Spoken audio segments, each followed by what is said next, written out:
जो इतिहास अत्याचार पूर्वक बना है, अन्याय पूर्वक बना है, उसको मिटा देना,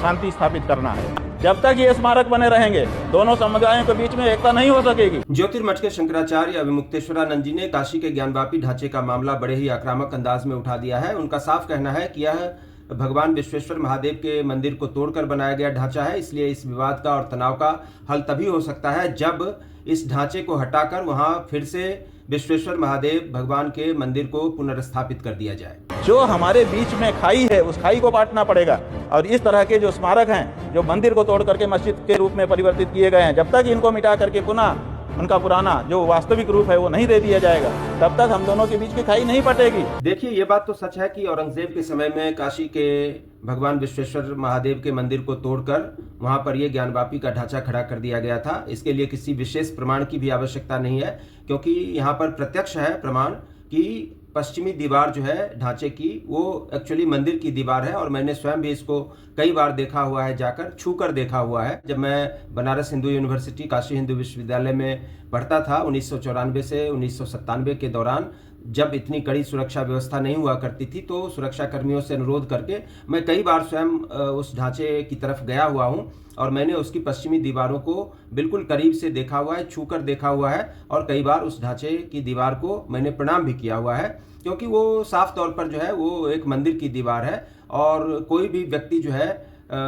समझ सकता है कि किस तरह से मंदिर की दीवारों पर ही मस्जिद के ढांचे को खड़ा कर दिया गया। अब अभिमुक्तेश्वरानंद जी यह कह रहे हैं कि चूंकि वहां पर शिवलिंग भी मिल चुका है और सुप्रीम कोर्ट ने भी शिवलिंग की उचित सुरक्षा का आदेश दे रखा है, तो शिवलिंग की उचित सुरक्षा तो यही है कि उसकी पूजा करने का जो अधिकार है वो हिंदुओं को दिया जाए। ड्यू प्रोटेक्शन क्या होता है? अगर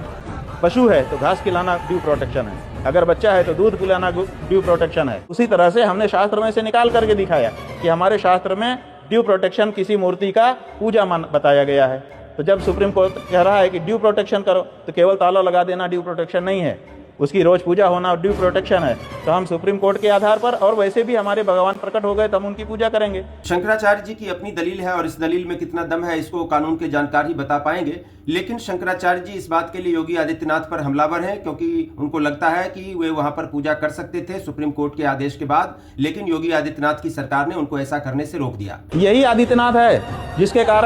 कारण वहां जो शिवलिंग प्रकट हुआ उसकी पूजा नहीं हो सकी, क्योंकि जब हम पूजा करने के लिए जा रहे थे तो इसी आदित्यनाथ ने यहाँ पुलिस लगा करके हमको नजरबंद कर रखा था। 108 घंटे बिना अन्न जल के हम यहीं बैठे थे इसी दरवाजे पर। यही अयोग्य व्यक्ति है जिसने भगवान की पूजा नहीं होने दी। इसी के कारण ये ज्ञानवापी मंदिर का हमारे प्रकट स्वयंभू विश्वेश्वर भगवान का दोष भी है। शंकराचार्य जी योगी आदित्यनाथ पर इसलिए हमलावर है क्योंकि उन्हें लगता है कि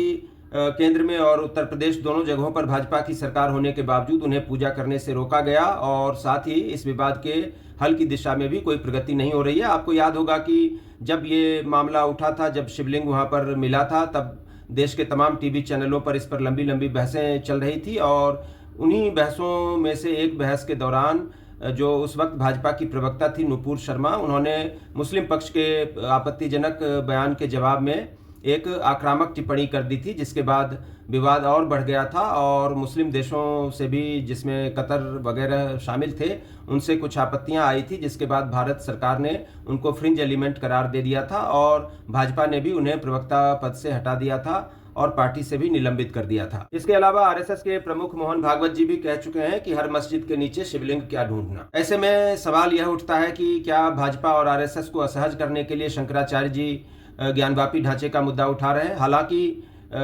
भाजपा और आरएसएस के लोग शंकराचार्य अभिमुक्तेश्वरानंद को सपाई शंकराचार्य या कांग्रेसी शंकराचार्य वगैरह कहा करते हैं, लेकिन ये बात मेरी समझ से बाहर है कि ज्ञानवापी ढांचे के मुद्दे को उठाने या गोहत्या को रोकने जैसे मुद्दे को उठाने से समाजवादी पार्टी और कांग्रेस पार्टी का क्या लेना देना, क्योंकि वे तो आमतौर पर इन मुद्दों का विरोध करने वाली पार्टियां रही हैं और इन मुद्दों को उठाए जाने से उन्हें कम से कम कोई फ़ायदा तो होता हुआ नज़र नहीं आता मुझे, और न ही मुझे लगता है कि वे पार्टियां शंकराचार्य जी द्वारा उठाए जा रहे इन मुद्दों को समर्थन दे सकती हैं। तो ये सोचने की बात है कि शंकराचार्य जो मुद्दे उठा रहे हैं वे हिंदुओं के मुद्दे हैं या समाजवादी पार्टी और कांग्रेस जैसी विपक्षी पार्टियों को फ़ायदा पहुंचाने के लिए उठाए जाने वाले मुद्दे हैं। धन्यवाद।